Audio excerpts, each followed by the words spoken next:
My sister stole my inheritance, vanished for years, then invited me to her wedding like nothing happened. Her billionaire in-laws laughed at my thrift store dress. But when I grabbed the mic and exposed everything, including the secret behind her perfect life, everyone turned on her, including her new husband. My name is Leona Trent, and I learned early that life doesn't wait for you to be ready. It crashes through like a storm and expects you to swim through it, whether you know how to or not. I was 21 when it hit me the hardest. I was sitting in a cold campus hallway, halfway through a coding project, when my phone rang. I almost didn't answer. I was behind on everything, but something in me told me to pick up. I remember every word of that call, every pause, every breath. "There's been an accident," the voice said. "Your father, he didn't make it." It felt like the ground disappeared. Just hours before, I'd texted him about visiting during spring break. He worked construction. Always careful. Always early. But freak accidents don't care how careful you are. He'd been helping with a last-minute concrete job in Houston. A platform collapsed. They said it was quick. Like that made it easier. I hung up and stared at the wall. Then I did what I always did. I called Bianca. Bianca was 23, 2 years older than me, and for most of my life, she'd acted like she was 10 years older. She always had the bigger opinions, louder reactions, and fancier shoes. But when I called her that day, she didn't sound older. She sounded irritated. "I can't deal with this right now, Leona," she said. "I have a client dinner." "A client dinner?" I repeated. "Bianca, Dad's dead." She didn't even answer. Just hung up. After the funeral, if you could even call it that, Bianca vanished. She left me with the bills, the creditors, and the broken car. I learned quickly that our dad had been juggling loans to support her lifestyle. Rent for her apartment in Dallas. Car payments. Credit cards. Thousands of dollars I never knew existed. And once he was gone, the bills came crashing in. There was no savings. No life insurance. Just a small box of tools and a list of missed payments. I was still in school. Data engineering major with a double minor in digital policy and Spanish. I dropped the minors that same week. Sold my textbooks. Picked up an overnight career job. Took morning shifts at a cafe across from campus. Ate vending machine crackers when I had to. Slept in the library more than in my apartment. Bianca didn't call again. Not for months. I didn't have time to feel betrayed. I was too busy surviving. I paid the rent, skipped meals, did homework on borrowed laptops. I got through school not because I had help, but because I refused to fail. Graduation came and went with no celebration. I didn't even walk the stage. I had a job lined up at a mid-sized compliance firm in Austin. Nothing flashy. Just spreadsheets, data logs, and client support. But it paid on time. I finally had my own space, a one-bedroom apartment near East Riverside. Nothing fancy, but clean and quiet. It was during that time that I met Nina Graves again. Nina and I had shared 2 classes back in sophomore year. She was one of those students who sat in the back, spoke only when she had something smart to say, and always had a tablet full of sketches and flowcharts. When she showed up at a local tech meetup, I almost skipped. We clicked again like we hadn't missed a beat. She had this wild idea. A platform for managing cybersecurity and compliance for small businesses. Not just the basics, but tools that actually adapted real-time data tracking, automated policy scans, built-in regulation flags. "It's boring," she admitted, "but necessary. And no one's doing it right." I didn't even blink. I said, "I'm in." We started out in the most ridiculous way. My hatchback became our office. We parked near cafes with good Wi-Fi, ran our servers on old hardware Nina picked up secondhand, and split instant ramen like we were college kids again. We didn't pay ourselves for 10 months. Nina coded through the night, I handled back-end testing and potential client outreach. I still worked full-time during the day. I'd come home, microwave a burrito, and slide into 4 more hours of startup work. Then came the break. A small regional bank in San Antonio agreed to try our system. 3 months in, their legal department told us they'd saved $3.2 million in potential non-compliance fees. Word spread. Not fast, but steadily. One good review led to another. A finance podcast mentioned us by name. Emails started showing up in our inbox with words like pilot program and investment round. That's when I first heard the name Vance Dynamics. They reached out through a senior analyst, said they'd taken interest in our platform. They wanted to chat, nothing formal. I knew the name. Everyone in the regulatory world did. Malcolm Vance, founder and CEO, was known for swallowing startups, gutting the teams, and folding their tools into his empire. If you wanted fast money and no freedom, he was your guy. We told them no. They asked again. Bigger numbers. Slicker language. But the tone started to shift. Less partnership, more opportunity for exit. Malcolm's emails came peppered with phrases like strategic acquisition and market saturation. Nina and I read between the lines. You think he even knows who we are? I asked once. No, Nina said. He just sees profit. Still, the offers got bigger. The last one topped $4.5 million with a 2-year payout clause. We said no. Again. Looking back, I should have seen it coming. The phone call. Bianca's voice. Too smooth. Too sudden. Leona, she said. I'm getting married. To who? I asked. Ethan, she said quickly. Ethan Vance. My stomach dropped. She didn't stop to ask how I was. Didn't say sorry for the years of silence. She went straight into wedding planning, venue talk, designer suggestions. It was like she hadn't left me to rot in debt a decade ago. I didn't say much. I listened. And then she said it almost casually. You'll be at the engagement dinner, right? We're hosting it downtown. Private rooftop. Oh, and Malcolm, Ethan's father, will be there. Try not to talk shop. Just say you work in tech. I felt my jaw lock. Just tech. Yes, she said. No need to go into all that startup stuff. It's complicated. She knew. She knew exactly who I was, what I'd built, and she wanted to erase it from the room. I didn't sleep the night before the engagement dinner. Not because I was nervous, because I was angry. The kind of quiet, full-body anger that doesn't flare up. It just sits there, heavy and constant. Bianca's voice echoed in my head. Just say you work in tech. She knew. She'd read the articles. Seen my name beside Nina's in the write-ups. She knew I wasn't just some entry-level employee. But to her, I was still the girl with dirt under her fingernails, the one who once slept on a library floor and handed out free coffee samples. I wasn't going for her. I went for me. The dinner was held on the rooftop of a luxury hotel in downtown Austin. All white lights, glass railings, and tables dressed in navy and gold. I wore a simple black dress, professional, understated, mine. I arrived right on time, not a minute early, not a second late. Bianca greeted me like nothing had happened. Her smile looked like it had been painted on by a makeup artist who didn't know her well. There she is, she said, air kissing both my cheeks. Leona, you clean up nice. I smiled. So do you. Money looks good on you. She blinked, caught off guard, then laughed. You always were sharp. Still am, I said.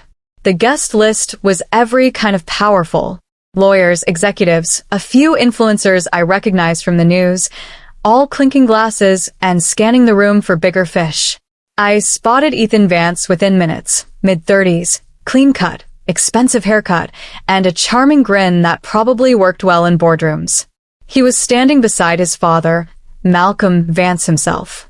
Now, Malcolm looked exactly how I imagined.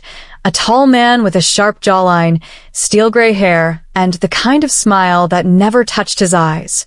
He scanned the room like he owned it, probably because he did. And when our eyes finally met, something interesting happened. Nothing. He walked right past me. Didn't blink. Didn't pause. Just moved through me like I was part of the background. I stood there holding a glass of club soda. My face calm, heart steady. I let him go. Let him shake hands with people who had built nothing, who wore rented power. Later in the evening, we were formally introduced. Bianca brought me over with her arm looped through Ethan's. Dad, this is my sister. Leona, meet Malcolm. I extended my hand. Mr. Vance. He shook it loosely. Pleasure. And you work in? Tech, I said. Compliance. Ah, he nodded vaguely, then turned to someone else. That was it.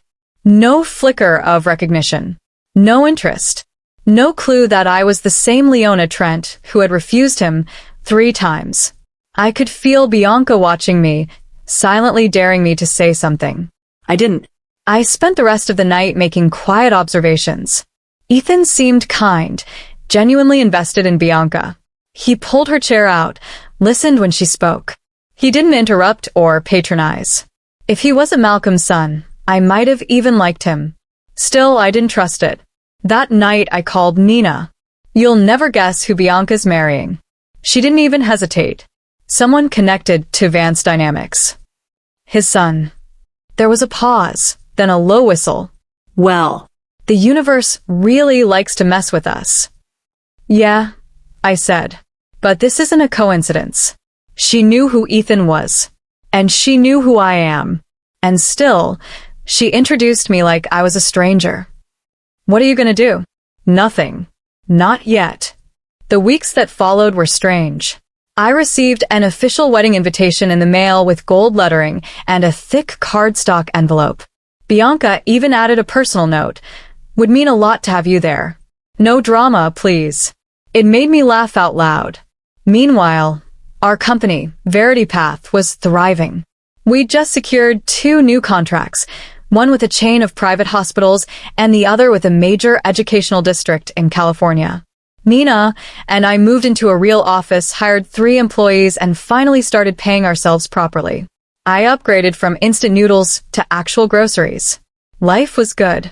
But something was gnawing at me. Not just the betrayal. The pattern. Bianca had always been like this, drawn to power, addicted to appearances. When we were teenagers, she borrowed my allowance and spent it on fake designer bags. When we were in college, she took out a credit card under Dad's name and bought plane tickets to Cancun. He paid it off quietly. I didn't forget. So when I got the call from the wedding planner asking if I'd like to give a short toast as sister of the bride, I hesitated. Nothing too serious, the planner said. Just a few words. Light and sweet. I smiled. Sure. Light and sweet. I didn't tell Bianca. I didn't need her approval. The wedding was held at an exclusive vineyard outside Austin. White chairs on rolling hills. Orchids everywhere. A string quartet. Guests in pressed suits and flowing gowns. Bianca looked stunning. She always did when the lighting was right and the attention was all hers. I watched her from the edge of the crowd, sipping from a glass of sparkling water. Nina stood beside me, looking almost out of place in her navy pantsuit. You sure about this? She asked. I nodded. I'm not here to ruin anything.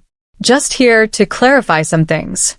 The ceremony was short, full of staged emotion and curated vows. Ethan looked genuinely happy. Bianca looked like she'd just won an award. When the officiant declared them husband and wife, the crowd erupted into polite applause.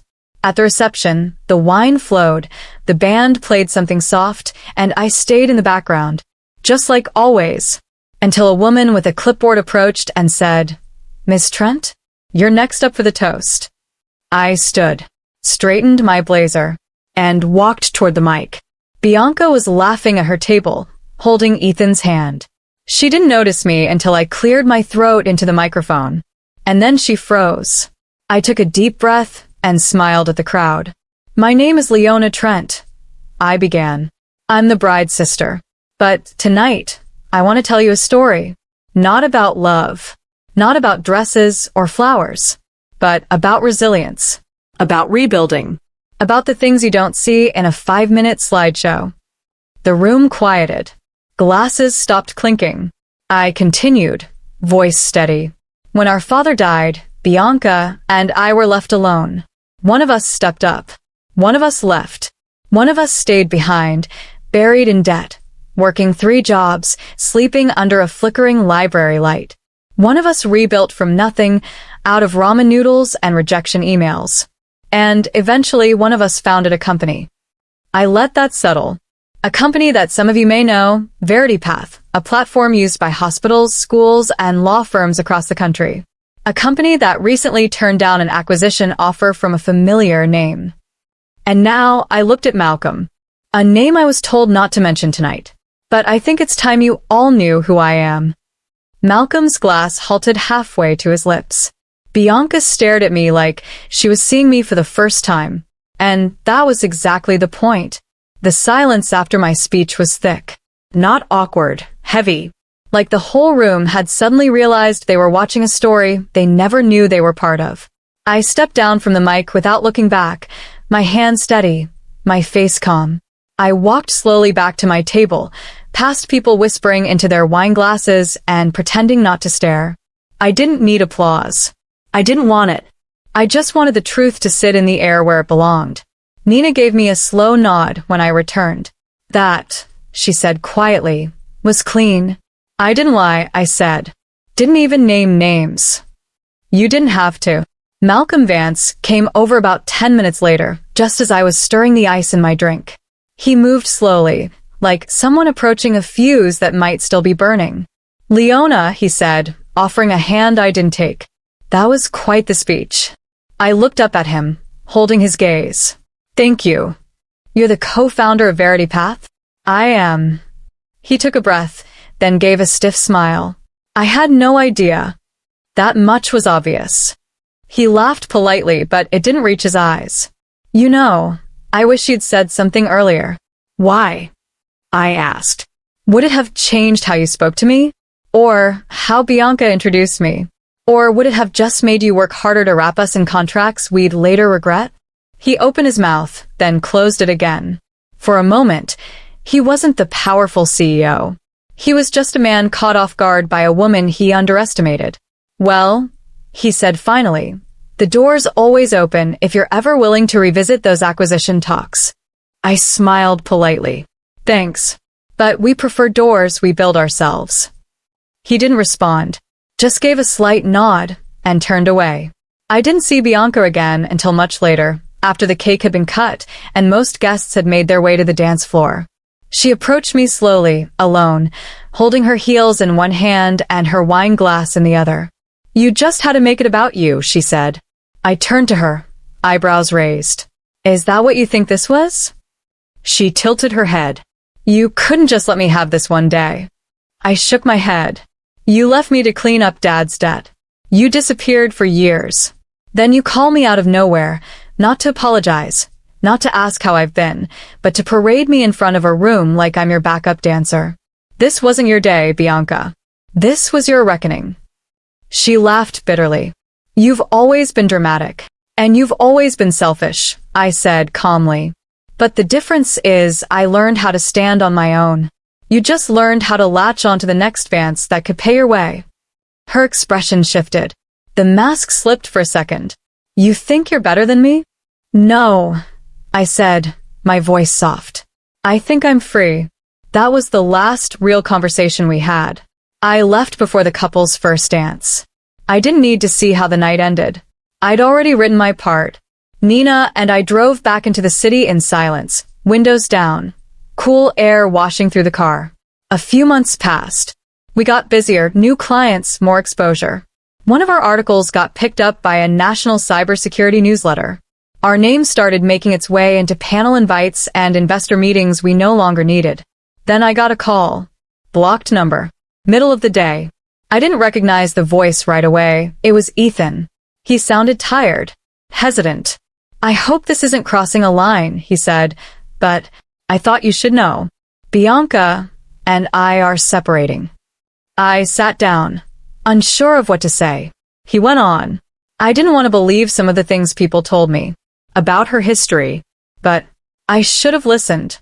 She's not who I thought she was. I kept quiet. She mentioned the speech. Said you humiliated her. That wasn't my intention. I know, he said. Honestly, I think that was the first time I saw you for who you really are. I didn't say anything to that. I didn't need to. I respect what you've built, Leona. And I'm sorry for how you were treated. Thank you, I said simply. We hung up. I never heard from him again. What followed next was poetic in a way only real life can be. Bianca's reputation began to unravel. She'd been helping Malcolm with internal strategy, advanced dynamics, pushing ideas she barely understood.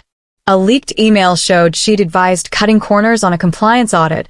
Ironically, the same kind our platform caught. The fallout was slow but deadly. Malcolm covered the story up, but industry whispers spread fast. Contracts were paused. A board seat offer vanished. Bianca's name became one to avoid. And I didn't do a thing. I didn't leak anything. I didn't make calls. I didn't even celebrate. I just kept working. Quietly, steadily. I upgraded our systems. Hired a new CTO. Partnered with a nonprofit that taught cybersecurity to women coming out of domestic abuse shelters. We created real things. Helped real people. That was the win. Because by then I understood something I didn't in my 20s. Revenge doesn't have to be loud. It doesn't have to be explosive or public or cruel. Sometimes the best revenge is thriving so completely that no one can deny your value, even the people who once tried to erase it. Bianca had chosen her path. She'd lived by appearances and names and borrowed power. And I had chosen mine, building, protecting, and leading without needing anyone's approval. The quiet route. The one where nobody sees you coming until you're already standing where they never expected you to be. There was one more moment, small but important. About a year after the wedding, I walked into a boardroom in Chicago for a new partnership meeting. The other firm didn't tell us who we'd be meeting. We were already deep in talks. Malcolm Vance was there. He looked up, saw me, and for the first time stood up. He extended his hand, firmer this time. Leona. Mr. Vance, I replied, shaking it briefly. The room paused, sensing something they couldn't place. No one asked. We conducted the meeting, professional from start to finish. He made no move to restart talks of acquisition. I made no mention of the past. When the meeting ended, he nodded at me and said, "You were right to wait." I just smiled and walked away. Because I didn't need his validation. I already had everything I came for. I used to think power looked like corner offices, expensive suits, and people standing when you walk into a room. But it's not. Real power is quiet. It's being able to walk away from people who once controlled the room, and knowing you never needed them in the first place. After that boardroom meeting in Chicago, I never heard from Malcolm again. He didn't follow up. Didn't send another offer. And I didn't expect him to. He finally understood what kind of woman he'd underestimated. And more importantly, he understood that I was never going to give him what he wanted, control. Our company, VerityPath, kept growing. We landed a state government contract, opened offices in Seattle and Boston, and launched a compliance AI assistant that made us leaders in the space. Nina became our CTO full-time. I stepped into the CEO role, not because I needed the title, but because I had earned it. We built a team that felt like a family, the kind I never really had. People who looked out for each other, who didn't play politics or chase titles. We trained interns from underserved communities. We kept things human. Every now and then, someone would ask me about the early days, how we started, where the name came from, how we made it. I'd tell them about the ramen dinners and code written in a Honda Civic, but I never told them about Bianca. Not unless they asked. Because she wasn't the story. Not really. She was just the obstacle I had to grow around. Still, she came up from time to time. About a year and a half after her wedding, if you can still call it that, I got an email from her. No subject line. No hello. It said, "I lost everything. You happy now?" I stared at the screen for a long time. I could have replied. Could have said something sharp or clever. Could have reminded her that she lost everything long before the money dried up, when she chose pride over family, silence over support. But I didn't respond. I closed the email, archived it, and went on with my day. Because I wasn't happy about her failure. That was never what I wanted. All I ever wanted was acknowledgement. Not praise. Not a thank you. Just the truth. That I had been the one to stay. The one who did the hard things when no one else would. The one who turned grief into fuel and used it to build something solid. And whether she admitted it or not, she knew. That was enough. There's something funny about silence. People always talk about the silence after loss, after disappointment, after betrayal. But no one really talks about the silence after you win. The calm that comes when you no longer have anything to prove. When you realize the people who hurt you no longer have the power to touch even the edges of your life. That silence? It's beautiful. I live in that now. My apartment is no longer tiny or shared. I have space, sunlight, art I picked out myself. I wake up without checking my account balance. I travel when I want. I speak at conferences, not to impress anyone, but to remind young women that you don't have to scream to be strong. You don't have to post every win. You don't have to respond to every insult. You just have to keep building. People still underestimate me sometimes. That hasn't changed. I still walk into rooms where I'm assumed to be someone's assistant. I still get emails addressed to Mr. Trent. I let it go, because the people who matter, the ones who build alongside me, support me, grow with me, they know exactly who I am. Sometimes, on quiet nights, I still think about that girl sitting on the cold hallway floor at 21, hearing that her father was gone. I think about the exhaustion, the debt, the people who walked away. I think about the nights I cried into a pillow because I didn't want anyone to see me fall apart. And then I think about now. I think about VerityPath, about the nonprofits we've helped, the systems we've improved. The younger version of me couldn't have imagined this life, but she would have been proud. If there's one thing I've learned, it's this. Dignity isn't loud. It doesn't need validation. And it never begs. So no, I didn't rise through titles or applause. I didn't get revenge through scandals or confrontations. I rose by staying true to who I was, by doing the hard things in silence, by making sure that no matter how invisible I seemed, I would always be essential. They'll remember the speech. They'll remember the night I stood up and told the truth without naming names. But the real story is everything that happened before that. The struggle, the silence, the rebuilding. And I own every part of it.